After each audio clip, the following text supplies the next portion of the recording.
Happy new comic book day, guys. Yes, it's another Wednesday. It's another new comic book day. However, I'm not looking to break the bank today because on Sunday I'm going to MegaCon. But you never know once I go into that comic book shop. I'm Mike Spider Slayer. Welcome back to Comic Book Corner 2.0. Fans, I'm bringing you Spider Slayer's comic book haul. This is episode 530, and this is the video series where each and every week I share with you what I pick up at Comic Central, which is my local comic book shop located in the city of Sanford in Central Florida. So if you're ever in the area, guys, make sure you stop by. Tell them Mike Spider Slayer sent you, and they'll provide you with some great customer service, guys. They got some great items in their shop. So you guys saw the thumbnail. You saw this slab. Let's check it out. Here we go. First things first. You don't see the grade. You can see that it is a newsstand edition of The Amazing Spider-Man issue 362. I had to pick this up because this would not last. This grade is a 9.4, so it's not a 9.8, it's a 9.4. I paid $70 for it. I had $16 in store credit to apply for the other comic books, so I was like, man, I gotta buy this. This display's absolutely beautiful. This screams like my childhood, and I just had to buy it. I know this would not last. So a 9.4 newsstand is great because I don't have a newsstand. I have a direct market edition. So nice to have it slabbed. Maybe I'll display it in the Spider Slayer's Fortress or whatever you want to call it. So yeah, man, super stoked about that. I was like, well, there goes that where I didn't want to spend that much money, but again, I had some store credit, so I didn't pay the full price. All right, so Mysterious Black Bag. Here we go, everybody. Let's check out some of the books that I picked out for this week. Here is your stack. There it is. Always the best time to see what books you always pick up, right? Bags and boards like normal. Here we go. We're going to start off with some of the couple higher end books that I wound up getting. So first thing I walked into the shop and I saw behind the counter was this bad boy right here. Boom. You probably thought, oh no, but no, yes, it's Spawn issue 300. When do you ever get to see a creator redo their own cover with a different creation with the same issue? Like, it's awesome, right? So I was like, yeah, gotta buy issue 300 of Spawn. Obviously, the homage to his Amazing Spider-Man issue 300. I had to buy this, man. I thought that was really cool. I do not have this one out of all those other 300 books. I guess this is a big deal. We got this Angel Breaker character. It's a 1 in 25. Paid $13 for this one. It's a nice looking cover. I thought it was cool. Whether this character has legs or not, who knows? So I guess she is a brand new character. I wasn't sure when she got introduced in Shadow War. I'm like, is she new? Is she not new? But yeah, I guess she is. She's got this weird like jewel on her head, and she's got this cloak. So yeah, so I wound up picking that up. So those were the two other big books I picked up. So now let's get into the new comics. Starting off with Image Comics, I wound up getting, you know what, this place. So it's funny, my comic shop put this comic in a bag, and then what they did is they covered it up with a piece of tape so it's safe for all comic book readers, right? So I thought that was kind of cool. Looking forward to that. It's these two people that are moving into this house that was inherited to them. So I wound up getting the actual real cover to this book, or maybe that was the real cover and this is the alternate cover, which one you want to think it is. I hate this place. So let's check out some of the artwork in here. So here we have it. So I heard this was a pretty good horror-esque book, and I want to see what is going on in this crazy house, right? So here's some more stuff going on there. So yeah, I hate this place. I F this place. Whatever you want to call it, that came out. Next, from Image Comics, we got A Town Called Terror, issue 2. First issue was absolutely phenomenal. And here is some of the artwork you can expect in that. Look at that 2-page spread of The Town Called Terror, right? Look at that. It's so supernatural-like. We had a female that lost her husband. She thinks he was murdered. And really, this guy is going back to where he grew up from, which is this supernatural place, maybe called a town called Terror. His dad died. All kinds of weird stuff, man. Looking forward to this second issue. There's a lot of mystery behind that one, right? Then we got the House of Slaughter issue 6. I got this variant cover, which I thought was kind of cool. They got this other one. It's polybagged. It's called the Body Bag variant. I was looking at it. I'm like, nah, maybe, no. It didn't appeal to me that much, right? It was like just black or whatever. And I was like, okay, whatever. So I didn't pick that up. But we get the next story arc when it comes to the House of Slaughter. So I liked the first story of it, but it didn't blow me away. So I'm hoping the second story arc will be a little bit better. It's a little gory. I'll give it that right now. So we'll see where this second arc goes to, right? All right. Next, from Aftershock, we have Kaijo Score, Steel of the Gods, issue 2. First issue was absolutely phenomenal. This is basically a second volume to Kaijo Score, and we got introduced to this brand new character. Her name is Michelle, and now she's the head of, like, I don't know, like this mafia or whatnot that does these big scores, and they're going after Kaijo, and they gotta go inside the Kaiju and steal stuff. And you get to see like everything's being mapped out, how the mission is going to go. And she has a specific team that is why she's got hired. I like the artwork. It's kind of over exaggerated. And I like the main character. Like I said, I love her personality. So I'm looking forward to this second issue of Kaijo Score, Steal from the Gods. And the next book we're going to be talking about is Life Zero. This is issue 4. Issue 3 was absolutely amazing. There was so much action. It was like a flippin' movie. This is one of my favorite miniseries of the year. Chiquetto's artwork is outstanding on here. Here we get to see how the zombies look in this book. I mean, that's the way they look. You can expect that artwork inside. Here is some of the interior art right here. Again, one of the best books. If this book does come out in trade, I definitely recommend it. You're not going to find it on shelves. I think the print count is kind of low. So once they sell out, that is it.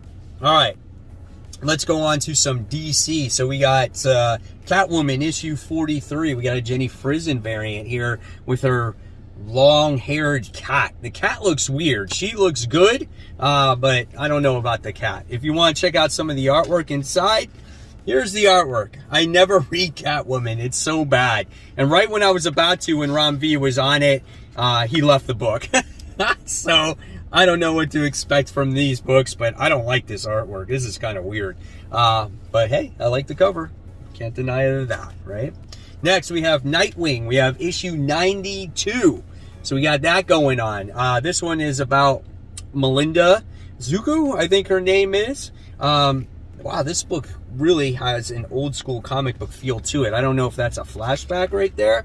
Let me see if yeah, it was a flashback. That was really awesome. So I like when books do those types of flashbacks, but it's getting back to the main plot. So I think Tom Taylor's, wow, that's really awesome too, guys. Sorry to sidetrack there, but look at this.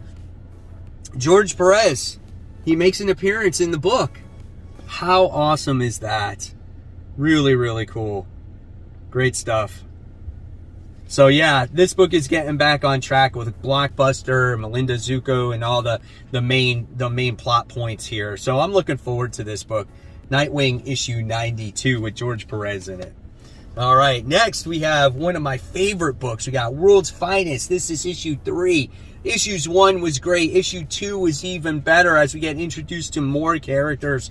We got Doom Patrol in this book. We got Supergirl in this book. We got Tim Drake in this book. Look at the action in it. I mean, this is fun. This is what all DC Comics should be about right now, right? Dan Moore's artwork is just the best. Here we go right there. So yeah, totally looking forward to that. And then we wound up getting some Shadow War stuff right here. So we got Shadow War. This is like I don't know what this is. It's Shadow War Zone. That's what it is. It's just a one-shot that's kind of tying in everything that's going on within the Shadow War right now. So yeah, I think that's pretty cool. Here's some of the artwork in there. You got Black Canary. She's in there with that 2-page spread. Again, it's got the Angel Breaker character. That's the book that I showed you before. So we get to see her involvement in that. So yeah, Shadow Warzone, issue 1. And then I want to get in the other variants. So I got like all 3 covers. I got this one, the Days of Future Past homage variant. So that one was pretty cool. Gotta love Slade and Respawn on there, and the wanted posters are behind them. And it's funny how like that guy almost looks like Wolverine right there, right? It's so cool, dude. All right, so let's see. I think everything else now might be Marvel. Looking like it. Yep. All right, so let's dive into Marvel.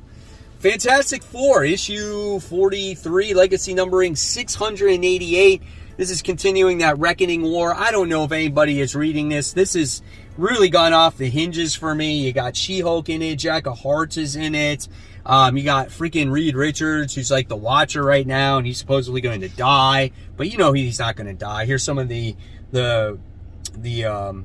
artwork inside there. You know, it has promise, and I like Dan Slott's run on Fantastic Four. I just don't like this event. I just think that Dan Slott can't really write events, right? So I felt like the only good thing he really did was the Edge of Spider-Verse. So Fantastic Four, issue 43.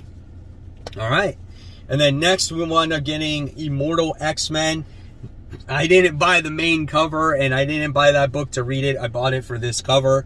This is a SpiderMan tribute where you got Emma Frost dressed up as a SpiderMan character. She looks damn good too, right? I love how the black pops. I really wish there was more black in the background of the actual cover. That would have made it pop more instead of those red-looking buildings. But nevertheless, she looks good in the cover, so that's why I bought that one. Then we got this Marvel Voices Identity issue 1. I don't even know why I bought this. I don't know if it was because of the cover.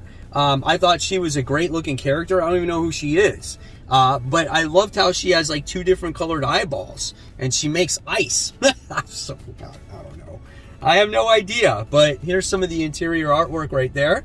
So I thought that was actually really nice looking book inside. So I was like, why not? You got freaking Captain Marvel, Miss Marvel in there, whatever she is these days. And yeah, so I thought that was cool. All right, then we got Venomlethal Protector. We got issue 2. We got that variant cover, so that was awesome. And I know I got the main cover for that book as well. Just got to find it. Yeah. And this one was on my top 10 comic book covers of the week, so you guys might want to check that one out. So that's really cool, too. Here's some of the interior artwork for this one here. Hydro Man's in it. So it looks like those guys are going to be battling each other, so that's a lot of fun. All right, guys, so before we continue with the haul, I just want to give a shout out to my Facebook group page members. Guys, check out Comic Book Corner 2.0 Webheads Unite. I'll leave you a little description here of what it's about and how you can join it. And if you want to join the group, all you got to do is go on to Facebook, search for the group Comic Book Corner 2.0 Webheads Unite. Once I see your request, I'll make sure you're a real person, and then once you're granted access, and remember, it's absolutely for free, you will be part of this wonderful comic book community where we talk about all the books we picked up, comic book conversations, showing up your most recent grails, all kinds of great stuff, guys. Look at this comic book cover art that everyone shares. A wonderful community. And you also might never know when you could get shouted out on future comic book hauls. We're continuing with Spider-Punk issue 2. Why the heck am I buying this book? Because Taskmaster's in it. That's why. I'm going to give this another issue. I'm going to see if it gets any better. If it's that bad, I'm not going to read the next one. But Taskmaster's in there, dude. He's one of my favorite villains. So I was like, if he did not show up, if any other villain did not show up in this book, I would have not bought this issue. I got it. Can I show you guys this? Let me show you. What is that? That's Miss Marvel in this world. Oh my god. Oh my god, it's so funny. Alright, let's go forward. Savage Avengers, issue 1. So I wanted to check out this new volume on it. Looks like Conan's going away from the Marvel Universe, but he'll still be allowed to be in this book, which I think is actually kind of cool. Here is some of the interior artwork here. We got that going on. So yeah, pretty neat, right? I mean, not bad stuff. So we'll see what happens with Savage Avengers and the new team. All right, and then we got the second part to, what is it? The Bruce Banner Thor. I can't talk. Hulk versus Thor Banner of War Part 2 of 5. I got 2 variant covers. I didn't get the main cover, so it doesn't say that on there. It just says Thor issue 25. So I got the J. Scott Campbell cover, which I think looks freaking phenomenal. I love this cover. His Thor looks pretty badass, a little slender. He looks a little ripped. You know, it's like he cut off his fat from his diet. So that's kind of cool. And then I wound up getting this one where Hulk is like, you see the reflection in Hulk's eye and he's coming at him. So I like that one too. Let's check out the artwork in this one as it continues with Hulk and Thor probably doing battle against each other. You got Odinson in here as well. So I liked the first issue. I thought it was fun. I don't think it was the best or perfect book in the world, but, you know, it was entertaining to keep going with it, and I trust in Donny Cates. So that's it, guys. There you have it. There is the haul. Quite a few books, a slab thrown in there, some variant covers. I couldn't resist. It was a great week. What do I get at MegaCon? I don't know. We'll see, but I'm going to be there Sunday. I'm going to be there pretty much all day from 10 o'clock till 5. If you guys run into me, never hesitate to say hi. And hopefully you guys will be there if you're in the Florida area. So as always, guys, if you love my content, I'll leave you more content right here to click on. This is my top 10 most anticipated comics for next week. And of course, guys, keep buying, keep collecting, but most importantly, always read your comics. Guys, thank you so much. I'll see you real soon. Bye.